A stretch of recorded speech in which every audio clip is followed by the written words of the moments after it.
Today, we are looking at exactly how one influencer infiltrated a circle of ultra-wealthy friends, lived in their homes, and systematically stole everything they owned right from under their noses.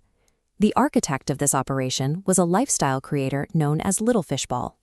To her 24 million followers, she presented a perfectly curated life, complete with a wealthy Australian businessman for a father. In reality, her father drove a taxi, and her entire digital persona was a carefully constructed fiction. In the high-end influencer ecosystem, algorithms and audiences demand a continuous display of luxury. Social worth is directly tied to the presence of first-class tickets, high-end sushi, and designer bags. The demand for continuous luxury redefined her priorities. Even while managing a legitimate business, her focus shifted toward a 3-year con designed to sustain her place in this circle. For 36 months, Fishball worked to penetrate an exclusive circle of 6 highly affluent women. She bought them gifts, planned collaborations, and built deep emotional bonds to secure her place in the group. These women had true financial power. One target in particular, known as Panini, possessed generational wealth, allowing her to fill entire walls in her home with authentic designer collections.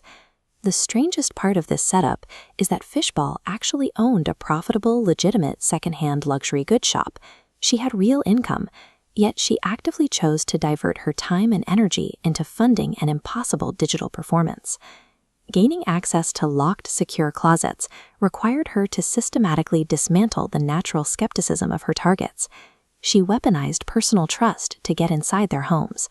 Her primary method of operation relied on proximity. Whenever she wanted to hang out, Fishball would suggest a night stay, securing an invitation to sleep over at her victims' homes. When she arrived, she hauled a massive suitcase through their front doors. If her friends asked about it, she simply claimed it held heavy film equipment for her vlogs, which effectively avoided any suspicion.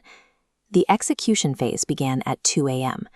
While her friends slept, she crept into their closets, took their authentic designer bags, and swapped them with high-quality replicas she had brought in her suitcase. She didn't stop at physical theft. To move the stolen goods, she set up fake WeChat accounts and sent voice notes mimicking Panini's father to trick buyers into thinking the wealthy family was liquidating their assets.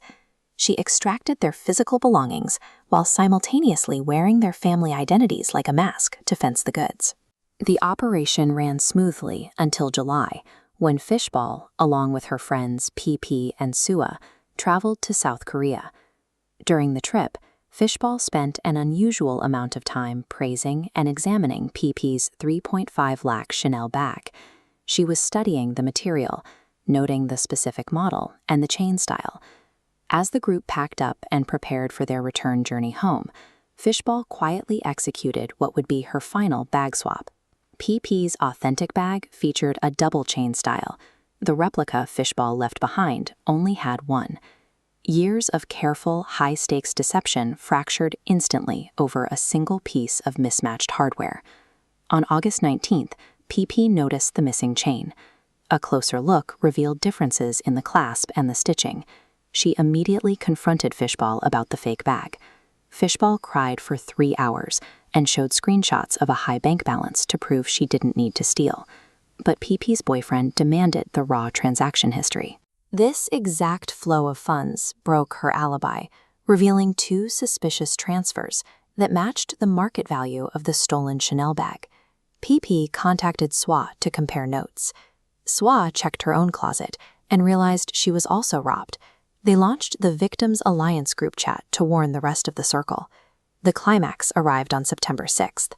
Fishball was actually sitting right next to Panini when the Victims Alliance called to warn her. Hearing the accusations firsthand, Panini immediately ordered an inspection of her Shanghai residence. Years of emotional manipulation were finally countered by undeniable financial data and collective communication.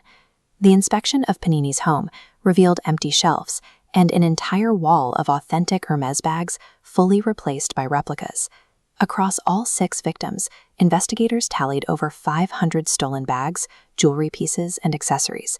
The sheer volume of stolen goods amounted to the equivalent of a 50 crore rupee case. The Victims Alliance published a coordinated video exposing the entire 3-year con to 51 million viewers. 2 days later, Hangzhou police officially arrested Fishball, who now faces a potential 10-year sentence. She had a successful business and a massive audience, yet the pressure to match the display of wealth around her led her to cannibalize the very circle she worked so hard to join. If you want to see more breakdowns of high-stakes digital deception and modern fraud, make sure to like this video and subscribe to the channel.